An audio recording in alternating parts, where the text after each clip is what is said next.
Voyage au centre de la Terre, Jules Verne.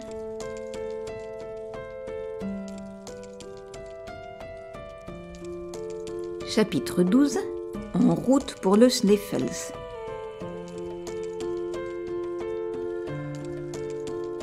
Nous étions partis par un temps couvert, mais fixe.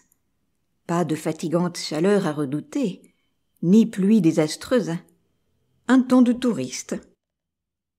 Le plaisir de courir à cheval à travers un pays inconnu me rendait de facile composition sur le début de l'entreprise. J'étais tout entier au bonheur de l'excursionniste fait de désir et de liberté. Je commençais à prendre mon parti de l'affaire. D'ailleurs, me disais-je, qu'est-ce que je risque de voyager au milieu du pays le plus curieux, de gravir une montagne fort remarquable, au pis-aller de descendre au fond d'un cratère éteint. Il est bien évident que ce Saknussemm n'a pas fait autre chose. Quant à l'existence d'une galerie qui aboutisse au centre du globe, pure imagination, pure impossibilité. Donc, ce qu'il y a de bon à prendre de cette expédition, prenons-le et sans marchander. Ce raisonnement à peine achevé, nous avions quitté Reykjavik. Hans marchait en tête d'un pas rapide, égal et continu. Les 2 chevaux chargés de nos bagages le suivaient, sans qu'il fût nécessaire de les diriger. Mon oncle et moi nous venions ensuite, et vraiment sans faire trop mauvaise figure sur nos bêtes petites, mais vigoureuses. L'Islande est une des plus grandes îles de l'Europe. Elle mesure 1400 milles de surface et ne compte que 60 000 habitants. Les géographes l'ont divisée en 4 quartiers, et nous avions à traverser presque obliquement celui qui porte le nom de pays du quart du sud-ouest, Sudvestre Fjordungr. Hans, en laissant Reykjavik, avait immédiatement suivi les bords de la mer. Nous traversions de maigres pâturages, qui se donnaient bien du mal pour être verts. Le jaune réussissait mieux. Les sommets rugueux des masses trachytiques s'estompaient à l'horizon dans les brumes de l'Est. Par moments, quelques plaques de neige, concentrant la lumière diffuse, resplendissaient sur le versant des cimes éloignées. Certains pics, plus hardiment dressés, trouaient les nuages gris et réapparaissaient au-dessus des vapeurs mouvantes, semblables à des écueils émergés en plein ciel. Souvent, ces chaînes de rocs arides faisaient une pointe vers la mer et mordaient sur le pâturage. Mais il restait toujours une place suffisante pour passer. Nos chevaux, d'ailleurs, choisissaient d'instinct les endroits propices, sans jamais ralentir leur marche. Mon oncle n'avait pas même la consolation d'exciter sa monture de la voix ou du fouet. Il ne lui était pas permis d'être impatient. Je ne pouvais m'empêcher de sourire en le voyant si grand sur son petit cheval, et comme ses longues jambes rasaient le sol, il ressemblait à un centaure à 6 pieds. « Bonne bête, disait-il. Tu verras, Axel, que pas un animal ne l'emporte en intelligence sur le cheval islandais. Neige, tempête, chemin impraticable, rochers, glaciers, rien ne l'arrête. Il est brave, il est sobre, il est sûr. Jamais un faux pas, jamais une réaction. Qu'il se présente quelques rivières, quelques fjords à traverser, et il s'en présentera, tu le verras, sans hésiter, se jeter à l'eau comme un amphibie, et gagner le bord opposé. Mais ne le brusquons pas, laissons-le agir, et nous ferons l'un portant l'autre nos 10 lieues par jour. Nous, sans doute, répondis-je, mais le guide... Oh, il ne m'inquiète guère. Ces gens-là, ça marche sans s'en apercevoir. Celui-ci se remue si peu qu'il ne doit pas se fatiguer. D'ailleurs, au besoin, je lui céderai ma monture. Les crampes me prendraient bientôt si je ne me donnais pas quelques mouvements. Les bras vont bien, mais il faut songer aux jambes. Cependant, nous avancions d'un pas rapide. Le pays était déjà à peu près désert. Ça et là une ferme isolée, quelques boers solitaires, faits de bois de terre, de morceaux de lave, apparaissaient comme un mendiant au bord d'un chemin creux. Ces huttes délabrées avaient l'air d'implorer la charité des patients, et pour un peu, on leur eût fait l'aumône. Dans ce pays, les routes, les sentiers même, manquaient absolument, et la végétation, si lente qu'elle fût, avait vite fait dépasser le pas des rares voyageurs. 2 heures après avoir quitté Reykjavik, nous arrivions au bourg de Guðrún appelé Aðalkirkja, ou église principale, Il n'offrait rien de remarquable, quelques maisons seulement, à peine de quoi faire un hameau de l'Allemagne.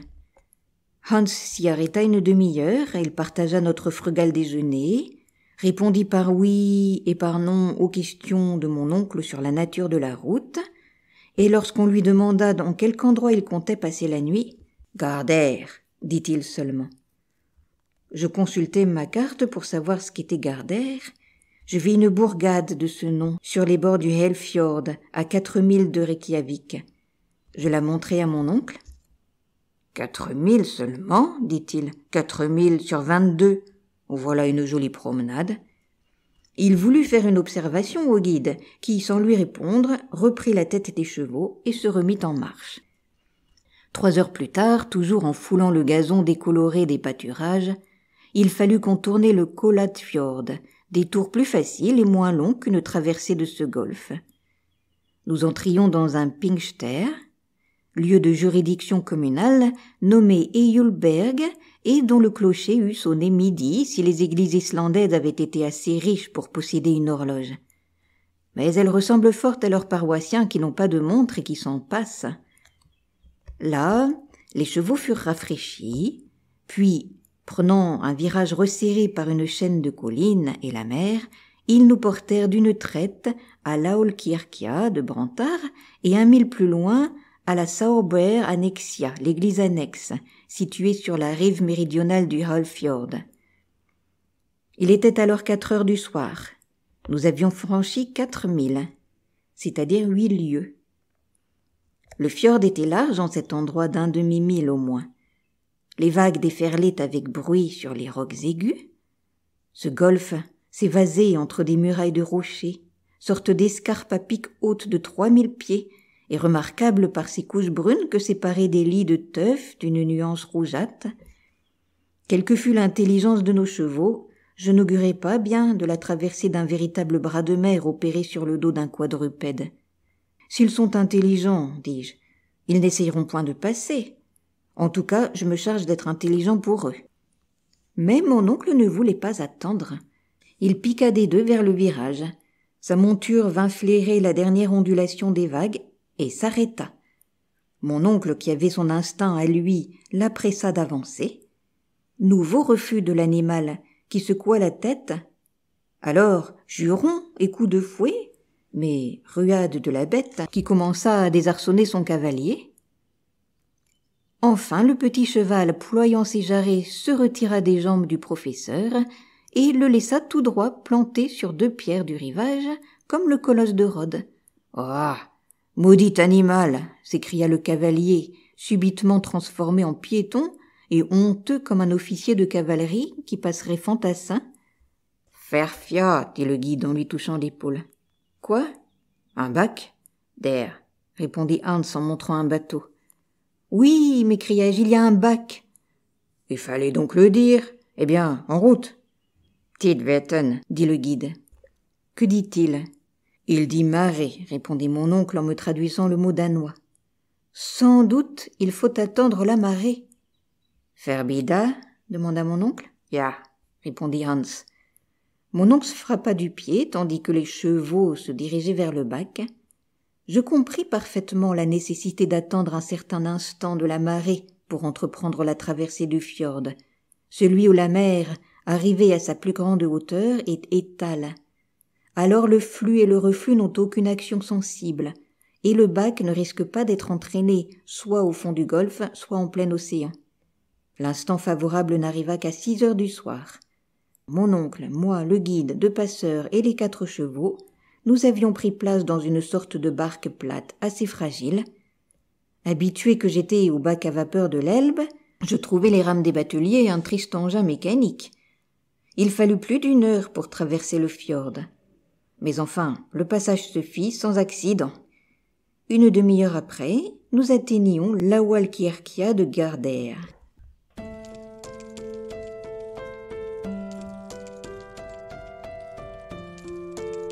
Chapitre 13. Hospitalité islandaise. Il aurait dû faire nuit, mais sous le 65e parallèle, la clarté l'activité diurne des régions polaires ne devait pas m'étonner. En Islande, pendant les mois de juin et de juillet, le soleil ne se couche pas.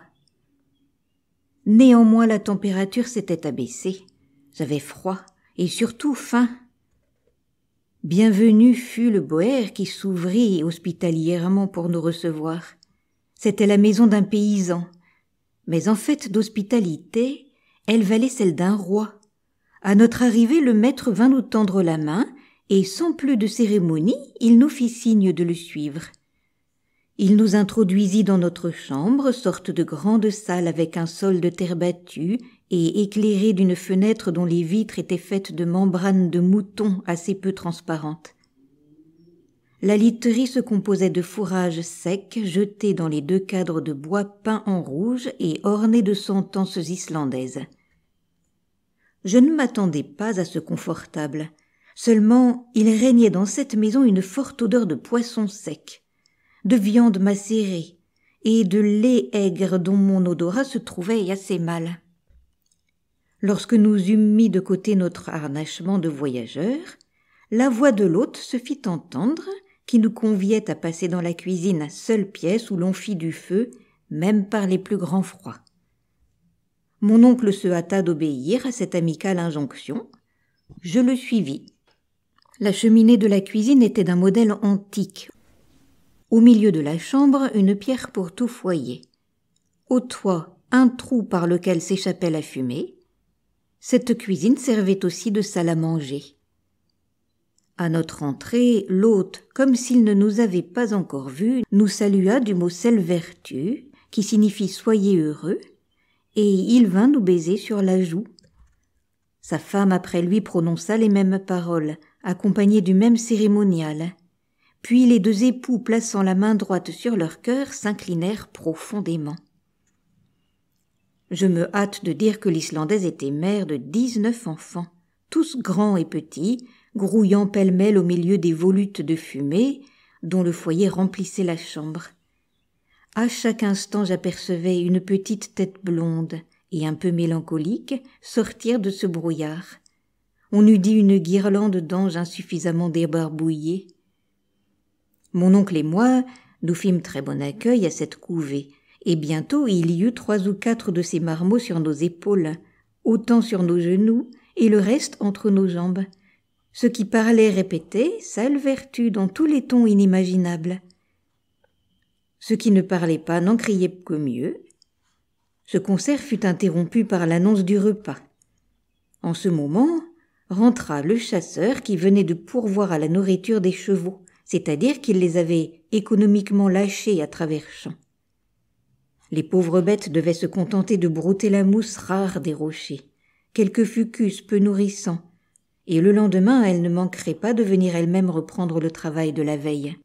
« Selvertu » dit Hans en entrant. Et puis, tranquillement, automatiquement, sans qu'aucun baiser fût plus accentué que l'autre, il embrassa l'hôte, l'hôtesse et leurs 19 enfants. La cérémonie terminée, on se mit à table, au nombre de 24, et par conséquent les uns sur les autres, dans le véritable sens de l'expression. Les plus favorisés n'avaient que 2 marmots sur les genoux. Cependant, le silence se fit dans ce petit monde à l'arrivée de la soupe, et la taciturnité naturelle même aux gamins islandais reprit son empire. L'hôte nous servit une soupe au lichen et point désagréable, puis une énorme portion de poisson sec nageant dans du beurre aigri depuis 20 ans, et par conséquent bien préférable au beurre frais d'après les idées gastronomiques de l'Islande. Il y avait avec cela du skyr, sorte de lait caillé accompagné de biscuits et relevé par du jus de baie de genièvre. Enfin pour boisson, du petit lait mêlé d'eau, nommé blanda dans le pays. Si cette singulière nourriture était bonne ou non, c'est ce dont je ne pus juger. J'avais faim, et au dessert j'avalai jusqu'à la dernière bouchée d'une espèce bouillie de sarrasin. Le repas terminé, les enfants disparurent. Les grandes personnes entourèrent le foyer où brûlait de la tourbe, des bruyères, du fumier de vache et des os de poisson desséchés. Puis après cette prise de chaleur, les divers groupes regagnèrent leurs chambres respectives. L'hôtesse offrit de nous retirer, suivant la coutume, nos bas et nos pantalons, mais sur un refus des plus gracieux de notre part, elle n'insista pas, et je pus enfin me blottir dans ma couche de fourrage. Le lendemain, à 5 heures, nous faisions nos adieux aux paysans islandais. Mon oncle eut beaucoup de peine à lui faire accepter une rémunération convenable, et Hans donna le signal de départ. À 100 pas de Gardère, le terrain commença à changer d'aspect. Le sol devint marécageux et moins favorable à la mâche. Sur la droite, la série des montagnes se prolongeait indéfiniment. Comme un immense système de fortification naturelle, dont nous suivions la contrescarpe. Souvent, les ruisseaux se présentaient à franchir qu'il fallait nécessairement passer à gué et sans trop mouiller les bagages. Le désert se faisait de plus en plus profond. Les dernières touffes d'herbe venaient de mourir sous nos pieds. Pas un arbre, si ce n'est quelques bouquets de bouleaux nains semblables à des broussailles. Pas un animal, sinon quelques chevaux de ceux que leur maître ne pouvait nourrir et qui erraient sur les mornes plaines.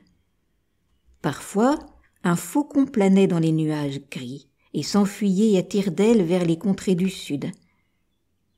Je me laissais aller à la mélancolie de cette nature sauvage, et mes souvenirs me ramenaient à notre pays natal. Il fallut bientôt traverser plusieurs petits fjords sans importance, et enfin un véritable golfe. La marée étale alors nous permit de passer sans attendre et de gagner le hameau d'Aftan, situé 1 mille au-delà. Le soir, après avoir coupé à gué 2 rivières riches en truites et en brochets, l'Alpha et l'Eta, nous fûmes obligés de passer la nuit dans une masure abandonnée, digne d'être hantée par tous les lutins de la mythologie scandinave. À coup sûr, le génie du froid y avait élu domicile, et il fit des siennes pendant toute la nuit.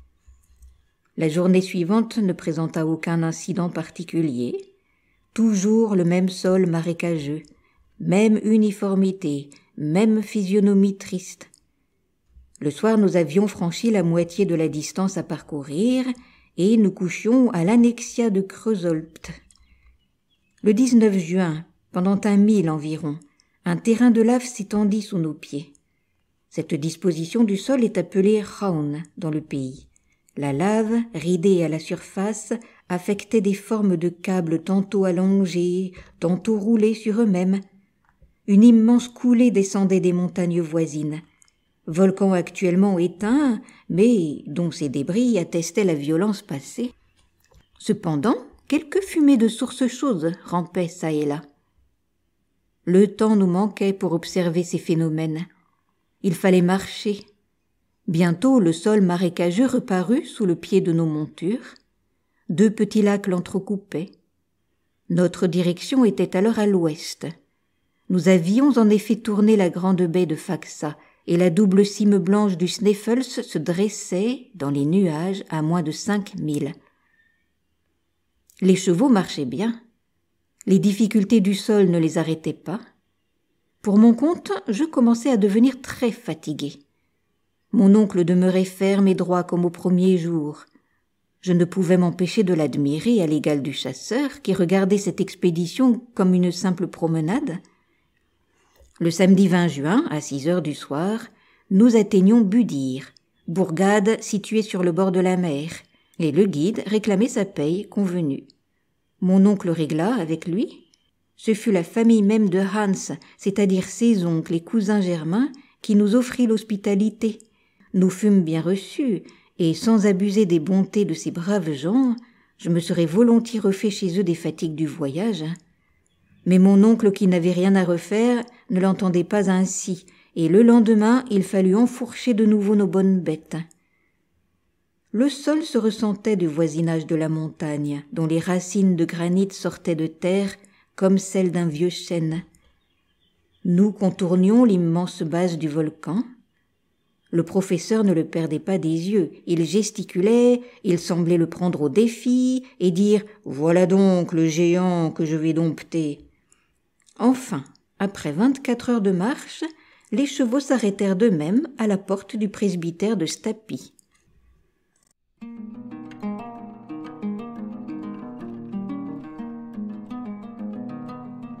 Chapitre 14. Vaines objections d'Axel. Stapi est une bourgade formée d'une trentaine de huttes et bâtie en pleine lave sous les rayons du soleil réfléchis par le volcan. Elle s'étend au fond d'un petit fjord encaissé dans une muraille du plus étrange effet. On sait que le basalte est une roche brune d'origine ignée. Elle affecte des formes régulières qui surprennent par leur disposition. Ici, la nature procède géométriquement et travaille à la manière humaine, comme si elle eût manié l'équerre, le compas et le fil à plomb. Si, partout ailleurs, elle fait de l'art avec ses grandes masses jetées sans ordre, ses cônes à peine ébauchés, ses pyramides imparfaites, avec la bizarre succession de ces lignes, ici voulant donner l'exemple de la régularité, et précédant les architectes des premiers âges, elle a créé un ordre sévère que ni les splendeurs de Babylone, ni les merveilles de la Grèce n'ont jamais dépassé. J'avais bien entendu parler de la chaussée des géants en Irlande et de la grotte de Fingal dans une des Hébrides, mais le spectacle d'une substruction basaltique ne s'était pas encore offert à mes regards. Or, à Stapi, ce phénomène apparaissait dans toute sa beauté. La muraille du fjord, comme toute la côte de la presqu'île, se composait d'une suite de colonnes verticales, hautes de 30 pieds. Ces fûts droits et d'une proportion pure supportaient une archivolte faite de colonnes horizontales dont le surplombement formait demi-voûte au-dessus de la mer. À de certains intervalles et sous cet impluvium naturel, l'œil surprenait des ouvertures ogivales d'un dessin admirable, à travers lesquelles les flots du large venaient se précipiter en écumant. Quelques tronçons de basalte, arrachés par les fureurs de l'océan, s'allongeaient sur le sol comme les débris d'un temple antique, ruine éternellement jeune, sur lesquels passaient les siècles sans les entamer. Telle était la dernière étape de notre voyage terrestre. Hans nous y avait conduits avec intelligence, et je me rassurai un peu en songeant qu'il devait nous accompagner encore. En arrivant à la porte de la maison du recteur, simple cabane basse, ni plus belle ni plus confortable que ses voisines, je vis un homme en train de ferrer un cheval, le marteau à la main et le tablier de cuir au rein. « Sale vertu !» lui dit le chasseur. « God dag !» répondit le maréchal Ferrand, en parfait douanois. « Kirkoherde !» fit Hans en se retournant vers mon oncle. « Le recteur !» répéta ce dernier. « Il paraît, Axel, que ce brave homme est le recteur. » Pendant ce temps, le guide mettait le Kirkoherde au courant de la situation. Celui-ci, suspendant son travail, poussa une sorte de cri en usage sans doute entre chevaux et maquignons, et aussitôt une grande mégère sortit de la cabane. Si elle ne mesurait pas 6 pieds de haut, il ne s'en fallait guère. Je craignais qu'elle ne vînt offrir aux voyageurs le baiser islandais, mais il n'en fut rien, et même elle mit assez peu de bonne grâce à nous introduire dans sa maison. La chambre des étrangers me parut être la plus mauvaise du presbytère, étroite, sale, infecte. Il fallut s'en contenter. Le recteur ne semblait pas pratiquer l'hospitalité antique, loin de là. Avant la fin du jour, je vis que nous avions affaire à un forgeron, à un pêcheur, à un chasseur, à un charpentier, et pas du tout à un ministre du Seigneur. Nous étions en semaine, il est vrai, peut-être se rattrapait-il le dimanche. Je ne veux pas dire du mal de ces pauvres prêtres, qui, après tout, sont fort misérables. Ils reçoivent du gouvernement danois un traitement ridicule, et perçoivent le quart de la dîme de leur paroisse, ce qui ne fait pas une somme de 60 marcs courants. De là, nécessité de travailler pour vivre, mais à pêcher, à chasser, à ferrer des chevaux, on finit par prendre les manières, le ton et les mœurs des chasseurs, des pêcheurs et autres gens un peu rudes. Le soir même, je m'aperçus que notre hôte ne comptait pas la sobriété au nombre de ses vertus. Mon oncle comprit vite à quel genre d'homme il avait affaire. Au lieu d'un brave et digne savant, il trouvait un paysan, lourd et grossier. Il résolut donc de commencer au plus tôt sa grande expédition et de quitter cette cure peu hospitalière. Il ne regardait pas à ses fatigues et résolut d'aller passer quelques jours dans la montagne. Les préparatifs de départ furent donc faits dès le lendemain de notre arrivée à Stapi. Hans loua les services de 3 Islandais pour remplacer les chevaux dans le transport des bagages, mais une fois arrivés au fond du cratère, ces indigènes devaient rebrousser chemin et nous abandonner à nous-mêmes. Ce point fut parfaitement arrêté. À cette occasion, mon oncle dut apprendre aux chasseurs que son intention était de poursuivre la reconnaissance du volcan jusqu'à ses dernières limites. Hans se contenta d'incliner la tête, aller là ou ailleurs, s'enfoncer dans les entrailles de son île ou la parcourir. Il n'y voyait aucune différence. Quant à moi, distrait jusqu'alors par les incidents du voyage, j'avais un peu oublié l'avenir, mais maintenant je sentais l'émotion me reprendre de plus belle. Qu'y faire? Si j'avais pu tenter de résister au professeur Lindenbrock, c'était à Hambourg et non pas au pied du Sneffels. Une idée entre toutes me tracassait fort, idée effrayante et faite pour ébranler des nerfs moins sensibles que les miens. Voyons, me disais-je, nous allons gravir le Sneffels. Bien. Nous allons visiter son cratère. Bon. D'autres l'ont fait qui n'en sont pas morts. Mais ce n'est pas tout. S'il se présente un chemin pour descendre dans les entrailles du sol, si ce malencontreux Saknussemm a dit vrai, nous allons nous perdre au milieu des galeries souterraines du volcan. Or, rien n'affirme que le Sneffels soit éteint. Qui prouve qu'une éruption ne se prépare pas? De ce que le monstre dort depuis 1229, s'ensuit-il qu'il ne puisse se réveiller? Et s'il se réveille, qu'est-ce que nous deviendrions? Cela demandait la peine d'y réfléchir, et j'y réfléchissais. Je ne pouvais dormir sans rêver d'éruption. Or le rôle de Scouré me paraissait assez brutal à jouer. Enfin je n'y tins plus. Je résolus de soumettre le cas à mon oncle le plus adroitement possible et sous la forme d'une hypothèse parfaitement irréalisable.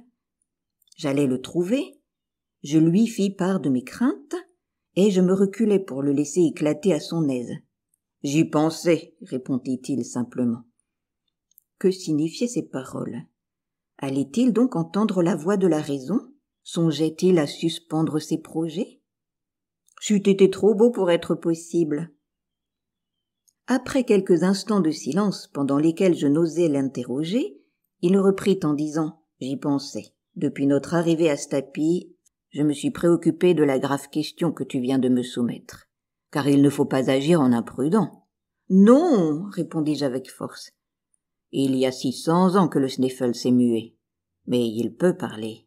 Or les éruptions sont toujours précédées par des phénomènes parfaitement connus. J'ai donc interrogé les habitants du pays. J'ai étudié le sol, et je puis te le dire, Axel, il n'y aura pas d'éruption. » À cette affirmation, je restai stupéfait, et je ne pus répliquer. « Tu doutes de mes paroles, » dit mon oncle, « eh bien suis-moi. » J'obéis machinalement. En sortant du presbytère, le professeur prit un chemin direct qui, par une ouverture de la muraille basaltique, s'éloignait de la mer.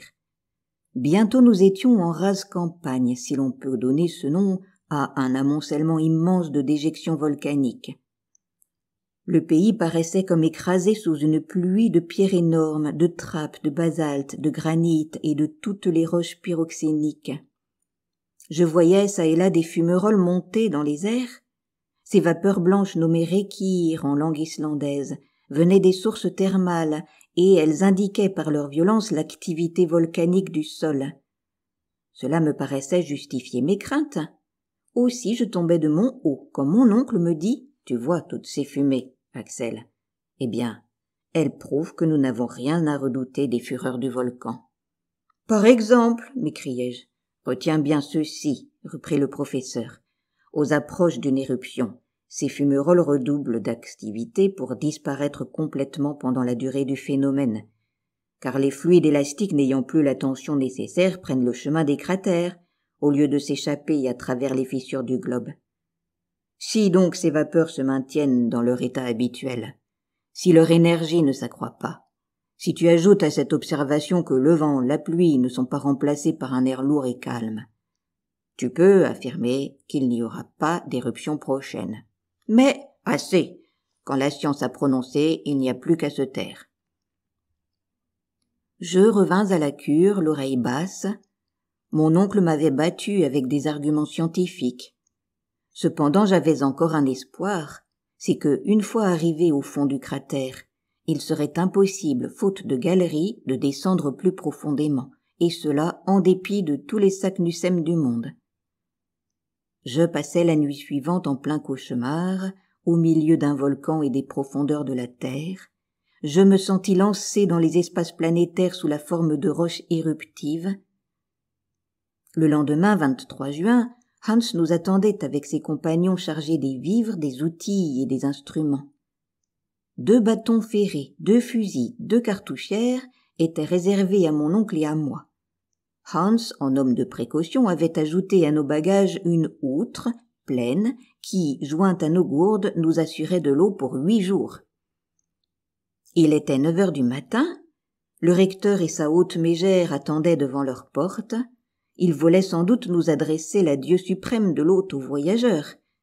Mais cet adieu prit la forme inattendue d'une note formidable, où l'on comptait jusqu'à l'air de la maison pastorale, air infect, j'ose le dire. Ce digne couple nous rançonnait comme un aubergiste suisse et portait à un beau prix son hospitalité surfaite. Mon oncle paya sans marchander. Un homme qui partait pour le centre de la terre ne regardait pas à quelques rixdales. Ce point réglé, Hans donna le signal du départ, et quelques instants après, nous avions quitté Stapi.